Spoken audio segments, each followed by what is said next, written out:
Greetings and welcome to the week on Buddhism. We have the privilege this week of hosting Dr. Christopher Gnanakan from Liberty University. He is actually the chapter contributor in our Quest for World Religions book, and he is going to be giving our lecture and presentation on Buddhism today. First of all, our introductory video. So I'm going to turn it over to you, Dr. Gnanakan.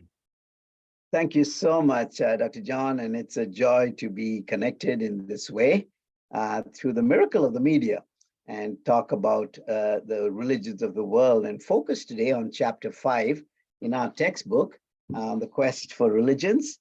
It's been an honor for me to work with John and other authors to look at a wonderful framework in which we could present the essence of each of the religions, Buddhism in my case.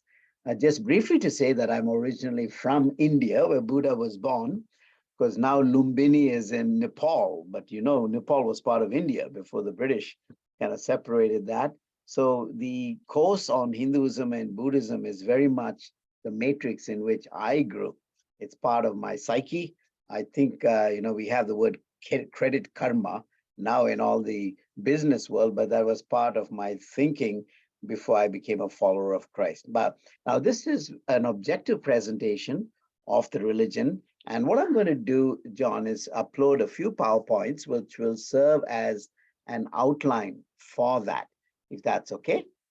Could I do that now? Please do. All right. So here is my outline, and you may see us a little bit on the side of the screen, but that's okay. I think the important thing is that you follow and listen to what you can see and hear here. Now, Buddhism, let me say, I've given it the fancy subtitle, Losing Your Soul to Find Happiness. You know, I work in countries like Pakistan. I just coming back from Pakistan. And, when you think of Saddam Hussein, you think of terrorism. But when I say Dalai Lama, we think of peace and happiness because of the mindset that Buddhism has created. But it's very interesting. The Hindu religions were all about the Atman or the soul. And Buddha came up with something that was very interesting. And so books on mindfulness and happiness often has to do with this religion of Buddhism that we're looking at. Just by way of introduction, can you imagine that over 400 million people today in the world compose of Buddhists, which is the fourth largest after the Christianity and Islam and Hinduism. Buddhism actually is moved to over 2 million people for us here in the US, from which I work out of, which is very interesting when you think about how this religion has spread. Now, to that mix, if you add the New Age movement, which has a lot of Buddhist tendencies, and Zen forms, including motorcycle maintenance, Zen Buddhism, you realize that this is a very attractive religion.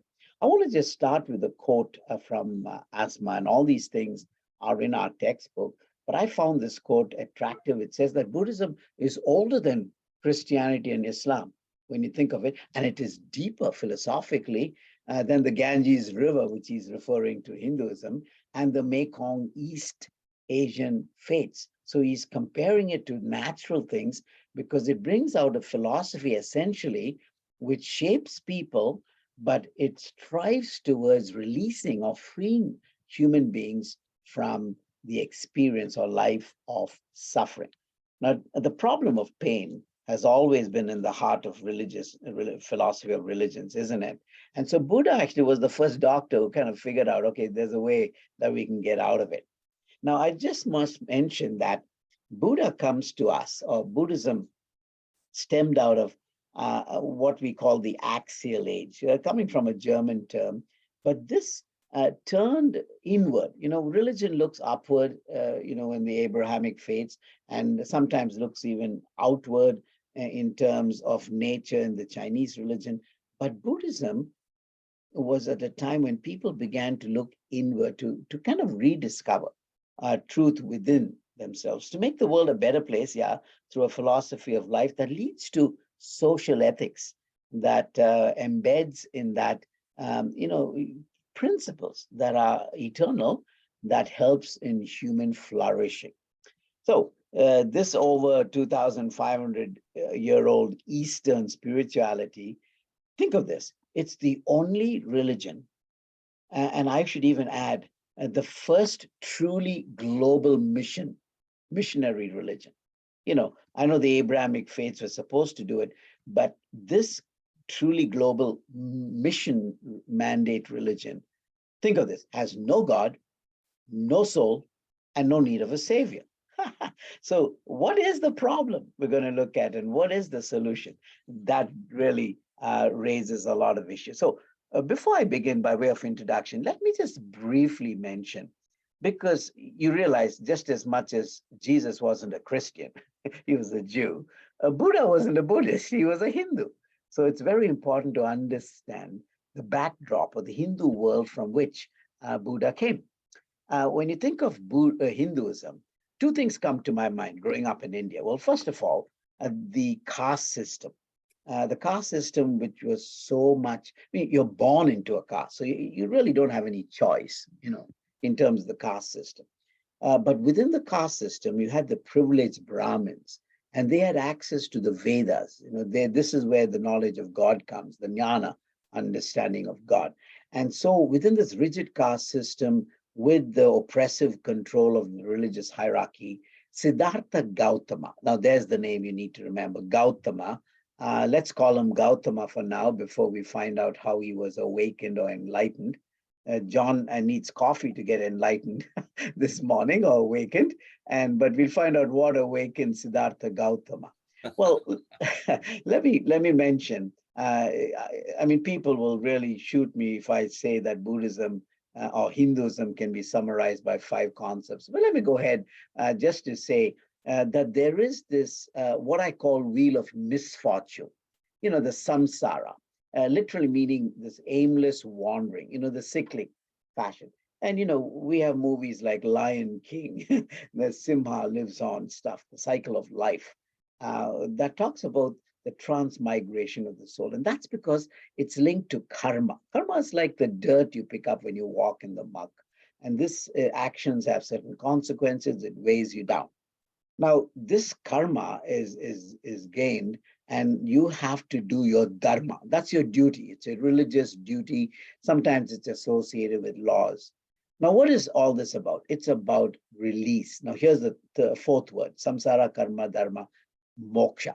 Moksha has to do with that release from this vicious cycle of birth and rebirth. And there were many paths or margas to do that. Now, I say that because even if you look at the Bhagavad Gita, you find out there's the way of knowledge. But what do you do when you don't have access to that truth? And then there's this way of karma or sacrifices, trying to appease the God. What if you don't have the resources and the wherewithal? But there's one thing people like, is bhakti. Now, bhakti has to do with the heart. So you can see why people gravitate to the inner side and became what they call sannyasis. These sannyasis were renouncers. They said, okay, well, there must be more to life. And I'm sure listening to this, this program and podcast and this lesson, you and I often think, there must be more to life. Look at us in the US. We've got so much to live with and so little to live for. I mean, we get what we want and then we don't want what we got. So, the very things we are creating are destroying us. So you can see why people are attracted to Buddhism, because Buddhism also finds a marga, a way that liberates us, not only from the things of life, but life itself, and here, more importantly, from ourself itself. So that's where you have this concept of no self, a difficult aspect that I'll be looking at in more details. Now, I'll just leave you with this little introduction, why I love what I call Buddhology. Now, forgive me if I've kind of taken that from Christology, the nature and work of Christ. I don't mean to be sacrilegious, but I want to, in this comparative study, say, hey, listen, let's look at who Buddha was and what he did. And I think it's worth it. I'm kind of bringing this into 3 main blocks to give you an appetite to study Buddhism and dig into it. And then we'll actually unfold the coda, the outline that John has prepared for us. And I'm sure you'll find it very interesting. Now, who is this guy, Siddhartha Gautama? Who's the man? Because, Buddhism basically is about Buddha. The word Buddha is not a name, just as Christ is not a name. Christ is a title. In the same way, Buddha literally means the guy who was awakened, someone who is somehow enlightened, the aha truth that he found. So there's this man, but interestingly, how do you change a world? How do you change a world? By doing good ministries? Well, ministry is good, but it's not going to change the world. We say we need a mission. And I hope you have a mission statement for your life. But Buddha was on a mission, a man on a mission. Mission means there is a way, a sentness. You feel like I've got to go and spread this transforming truth that transforms not just me, but people and the world. But I want to submit to us, you need to move from mission to what I call a global movement. You have to create waves that makes a message unstoppable. Whether it's the gospel or the dharma, the wheel of dharma, this is what changes the world. They are movements. And I am convinced that Buddha was part of a movement that we're going to look at objectively, that literally changed the world. It is the first non-theistic religion. You don't need God. It is the first humanistic approach to life. Look within. Yes, you can. It's not about Bob the Builder or winning an election with that sign. It has to do with the human potential, self-realization. Now, three things I want to mention in this introduction, though brief. I want to talk, first of all, a man who became God. People like Bart Ehrman and often ask, how did Jesus become God? Now, I want to ask, how did Siddhartha Gautama become an object of worship? Buddha himself never claimed, not once, to be God. In fact, when he came after and being enlightened, people asked him, are you a God? And Siddhartha said, no, I'm not. I am merely awake. So Buddha never claimed to be God, to have deity. In fact, deities in the Hindu world themselves needed release. And so why would you want to be a God who's again chained in order to be incarnated and become a Brahmin so that he can, it's better to be awakened. So here we have, Buddha it was prophetically said that he would either become a tremendous philosopher, spiritual philosopher, who teaches and changes the world, or he'll be a ruling emperor. I don't know, but if I had a kid and they gave me those two options, John, I think I'll know what I'll want for my kid. I don't want him to be a traveling sannyasi, begging people. I like him to be in charge. I mean, be the president of the US or king of England after Charles or something. You know what I mean? I mean, you can see why this guy was kept from any experience. And that was a prophecy. If he's exposed to pain and suffering, he's going to have problems. So he was in this pleasure palace, and his father guarded him against it. But then there was a time after the Enlightenment that his teachings became so sublime that this movement and this larger vehicle called Mahayana literally objectified him and saw in his principles something worth deifying. We'll talk more about that. But here again, we also have a religion. Now you may say, well, Buddhism, is it really a religion? Let me say that if you visit Southeast Asia, apart from just temples and statues and offerings, Buddhism is a religion. It is something that yokes people to the ultimate reality. And this is where I think our outline in this book becomes very special, because Buddha helps people to get connected to reality. We want to know how, or what caused that disconnection, and what was Buddha's answer to reconnect them, right? And so you can see the whole concept of God is at the heart of this, and including the bodhisattvas who were saints. These were people who actually help people on the path to God, the marga. Finally, I want to just mention, for me, what is amazing and I like about Buddhism, just researching it, is this monastic order. I mean, it started with monks, mainly men, and then later on he admitted a few nuns, just for you ladies listening. I mean, there was an egalitarianism later that comes in that not only eradicated the caste system with the hierarchy, but also included male and female on this journey or path to enlightenment. But it has sparked, as it were, a global movement. So we take a break, but let me give you something to think. Now, what made Buddhism become a movement? Well, let me tell you, first of all, I think doctrinally, there was a simplicity. I mean, the guy chose a middle path, not the extreme asceticism that Jains had to, kind of beat yourself up, which he tried, and it didn't work. Certainly not the luxury and the materialistic lifestyle he had in the palace. But he chose a middle path. Now, don't you and I like balance? I mean, all of us like, be moderate, and so I think doctrinally, what we're going to see is something, and even Buddhism was the theology, if you may, was put in the common language of the people, Pali. So people got it. It's like Eugene Peterson's message. It was written for street people and not for people like me sitting in these universities who speak Christianese or something. The ordinary people understood it. But then pedagogically, let me say, this was something that could be taught and passed on. In fact, for me, I like Buddhism because religions as a whole is better caught than taught. It is more about orthopraxis, is how you live something out, rather than checking boxes on what you believe. I think doctrinally and pedagogically, Buddhism was very attractive and it spread. But let me tell you, sociologically, this movement, it was democratic. I already told you that. And it was democratic in some the principles were not only simple, they could be adapted to bring joy and peace. Now, who doesn't want that on the practical level? Society, we're killing each other.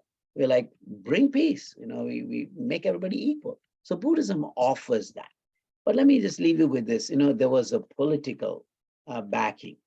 They had what we as Christians call the Constantine movement. There's this emperor and patronage and support. Now here it is, Ashoka. The emperor Ashoka in the Mauryan dynasty, he became a Buddhist. Now remember this, when the king becomes a patron, I mean, the entire empire said like, I'm in. Whether it was authentic or not is another question, but you can see we all need the patronage, and Ashoka helped. He built these stupas all around the world, spread Buddhism, funded the thing, and said, go and make this. But most importantly, I think it was not only because of its doctrinal, pedagogical, or sociological, even political stuff. I think Buddhism is by nature a spirituality that is able to adjust. It has a way in which to bring in relevance, and it can adjust to indigenous faith and absorb those faiths. Take Japan and Shintoism.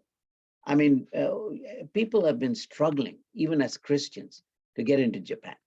But did you know Japanese don't have a problem with Buddhism? Why? Because of its adaptative and pragmatic way. It makes it work.